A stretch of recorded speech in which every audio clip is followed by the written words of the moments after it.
I know a little bit just because my mom and grandfather they're both diabetic type 2. So what happens when you eat a lot of junk food? I know it's a medical condition. It has to do with food. If you can't produce insulin, basically you have diabetes.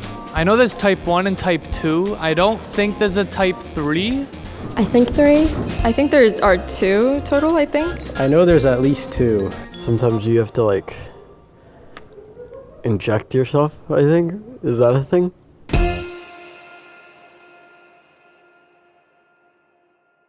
So as a diabetic, I'm a little bit of a cyborg, and that's to say I wear an insulin pump, that's kind of like my external pancreas, and then I also wear a continuous glucose monitor, aka CGM, and this monitors my blood sugar every 5 minutes and actually connects to my smartphone. Unfortunately, I do have to change these, and so this actually expired today, so we are gonna go ahead and change this. So I'm gonna open my magical diabetes chest here and get one of these out. So we will need this, and this is a adhesive to make sure it sticks to my skin. We will of course need an alcohol swab to make sure that we can sanitize everything. And then I will also need, this tape goes over to make sure it doesn't come off. And then that should be all we need. So I do this once every 10 days. And I'm glad it stays on. Sometimes there's a little sticky on there, but not too bad. That one's pretty clean, but this is the magical thing. There's actually a little tiny wire that sits inside my skin. Right there, I don't know if you can see that. A little teeny tiny wire, and that's what goes under my skin. But the process isn't too bad. It just looks like a lot. So without this thing, I don't know what I would do. It makes it a whole lot easier to manage being able to see your blood sugar kind of on the phone. The one downside I do see with this, though, sometimes that is a little, I wouldn't say embarrassing, but I do get self-conscious about this in class and things because it does make noise, and for safety settings, there's some alerts that you just can't turn off during the day, and sometimes I do get alerts while I'm in class, and it makes noise, and then, you know, people think it's just my phone going off, and so sometimes it is a little uncomfortable to have to wear that, but, you know, nothing really crazy. People just give me kind of strange looks sometimes. So again, this is to make sure, this actually makes your skin sticky. And then, so this thing sticks on here, like that, and then I push this button, and it's gonna stab me real quick. Ow, yeah, so it doesn't usually hurt too bad. That one is a little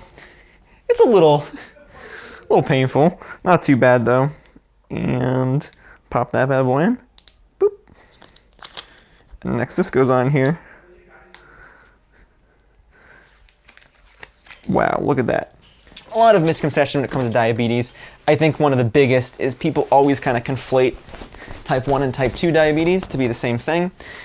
I wish people knew the difference of type 1 and type 2.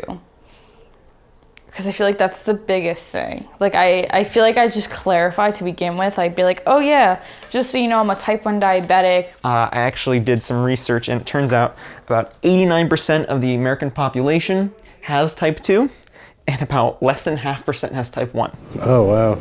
Wait, what? Really? Type 2 is usually caused by your body becoming resistant to insulin. It's usually associated with obesity and other health issues. Type 1 is just an autoimmune disease. So your body just randomly decides to just attack your pancreas for no reason.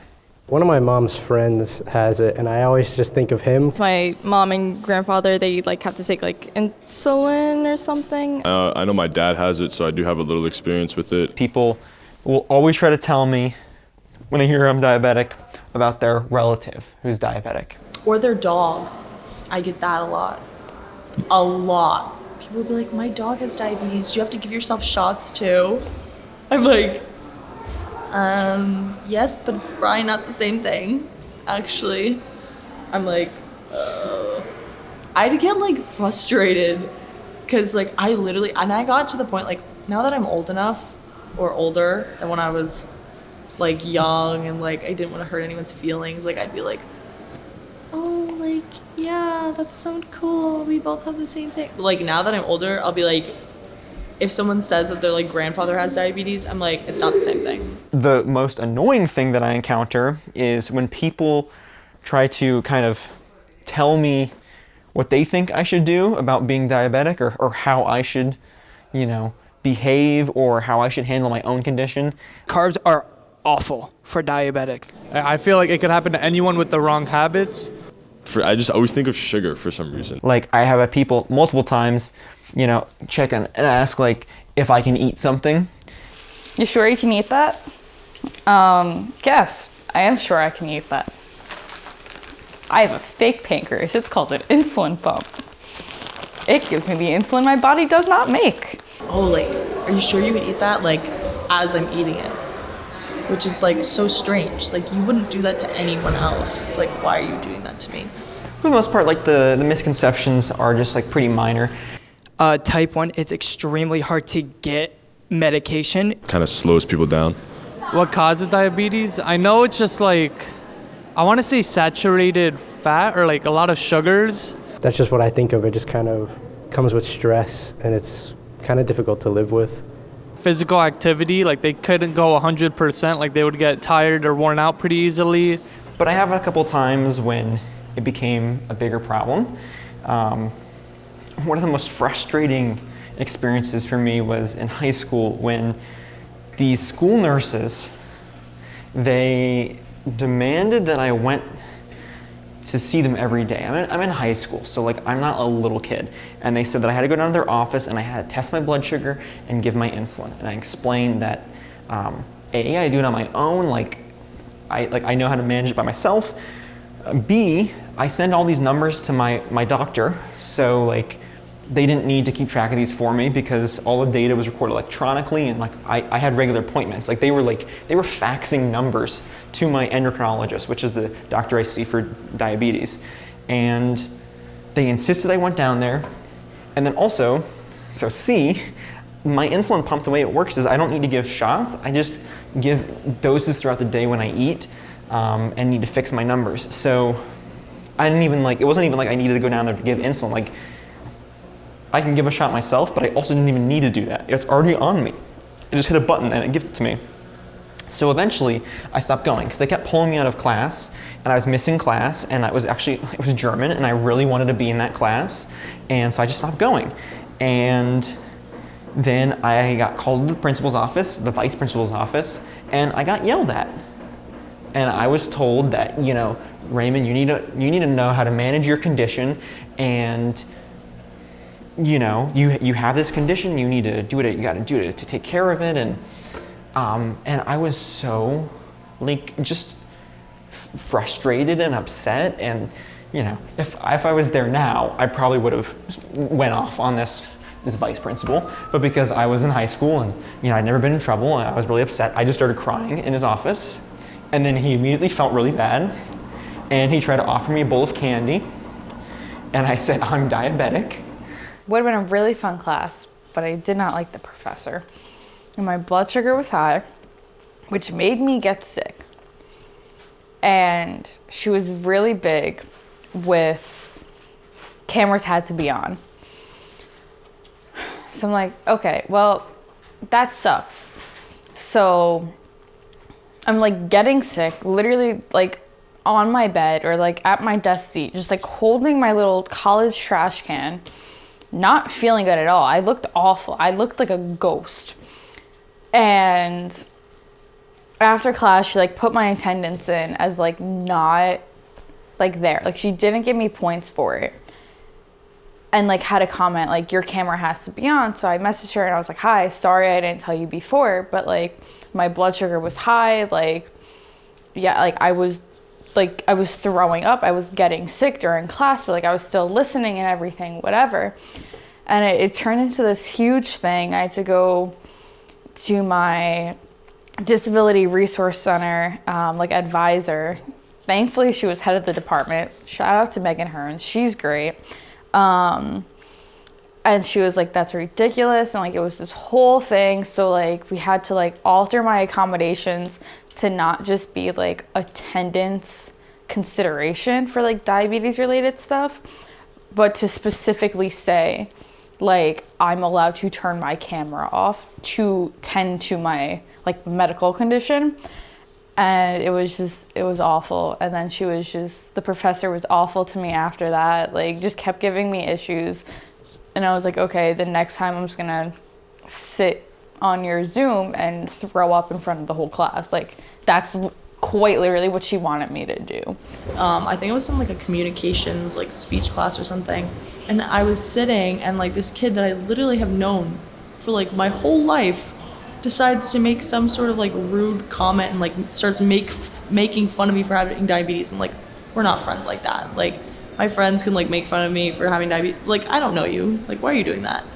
And it was like something, he said something really rude, like, oh, like, well, like, diabetes is like, I don't even remember what he said. Something that offended me. And I told my teacher, because I was like crying, because I was like embarrassed because he said it in front of my whole class. So I told my teacher, and then like I had to go to the what's it called? The guidance counselor. And then the guidance counselor was like, oh, sweetie, like, I know exactly what you're going through. And I'm like, what? And she's like, yeah, like, my husband's father's grandfather actually had diabetes. So I actually understand you. And I was like, oh. Like, I immediately wanted to leave, and I couldn't because I was like, I don't know, like 10, so like, you know, there's like all the classroom rules and stuff. So like I'm in this guidance counselor's office for like the next 30 minutes and I'm like, like, wow, that makes me feel so much better. Like, you totally know what it feels like being bullied when you have type 1 diabetes. And then I was like crying because like I was already upset about what happened. And then this woman just starts going off about like how she knows exactly what I'm going through. Then, like you said, she takes a bowl of candy and pushes it over and goes, here, have as much as you want, sweetie. I'm like what? This girl was literally the guidance counselor that followed my grade up until we graduated. Half of my packing is medical supplies.